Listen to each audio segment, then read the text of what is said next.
What if I told you about a weapon that needs no tech, can't be detected, and can see into any secret facility on the planet? For more than 20 years, the CIA actually believed this weapon was real, and that weapon was the human mind.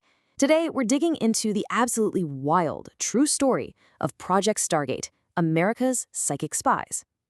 I mean, really think about that for a second.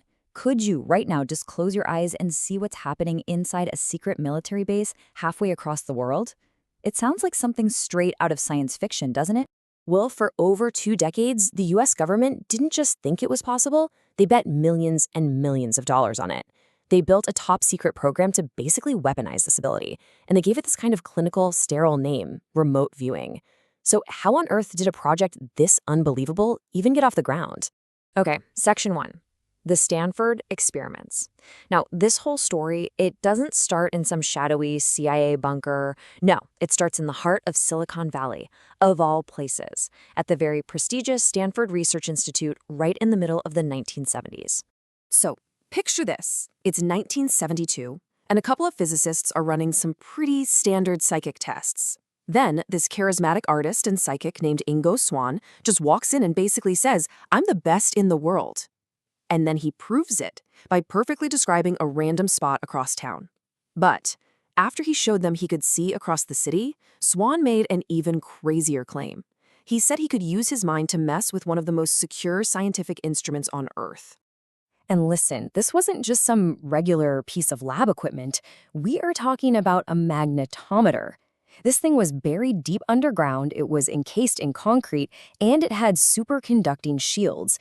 Its entire job was to pick up the tiny magnetic ripple from a nuclear bomb test anywhere on the globe. It was literally designed to be untouchable by anything in the outside world. According to the scientists who were there, Swan didn't just sketch a perfect diagram of this hidden device. He focused his mind, and he made the needle on the chart recorder jump. Now, for the government, this wasn't about proving psychics were real. Oh no. This was a national security nightmare.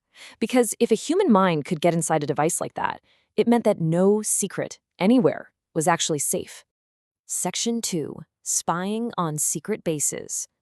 So you can bet the CIA was now on board, and they needed to know if this psychic stuff could be used for actual real-world spying. And that led to the program's very first major test, a trial that became a legend in the intelligence world, the Sugar Grove incident.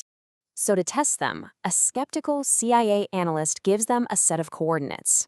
He doesn't tell anyone what they point to. The target? It was his own quiet little vacation cabin out in West Virginia. But that is not what the psychics saw. Both Ingo Swann and another remote viewer, a guy named Pat Price, they separately started describing this massive, top-secret military base, complete with giant radar dishes and huge underground buildings. And here's the bombshell. The psychics were right. It seems like their minds just completely blew past the boring cabin and locked onto something way more interesting, right over the next ridge. A place called Sugar Grove. This was one of the NSA's most secret listening posts, a facility so classified that the CIA analysts who gave them the coordinates didn't even know it was there. But it gets even crazier. The level of detail was just staggering.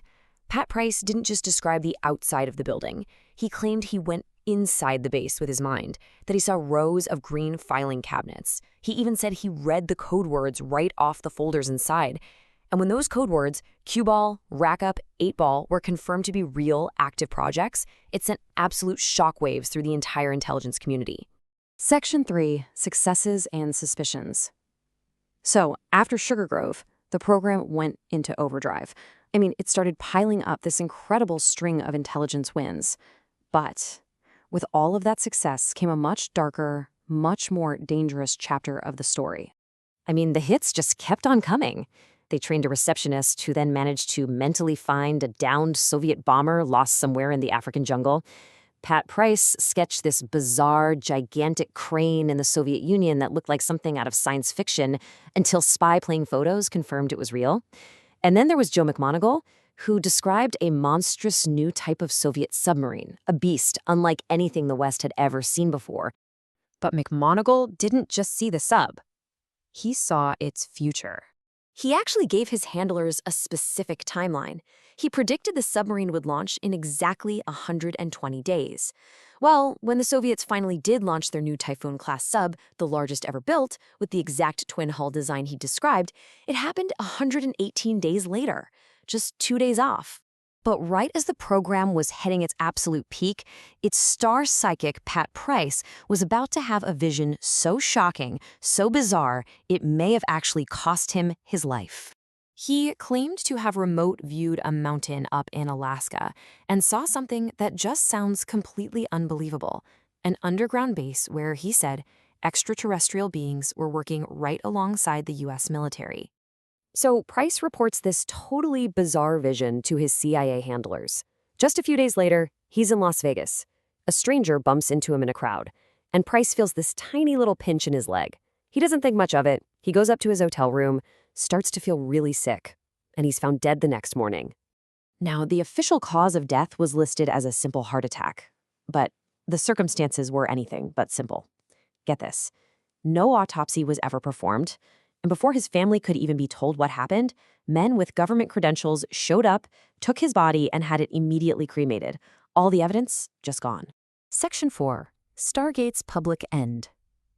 So, after the mysterious death of its star psychic, you'd think the program's days were numbered, right? Well, that's what the government wanted everyone to believe. After going by a bunch of different code names, the program was finally named Project Stargate, and it officially kept running all the way until 1995. And then, after more than 20 years and all those millions of dollars, the CIA just abruptly pulled the plug.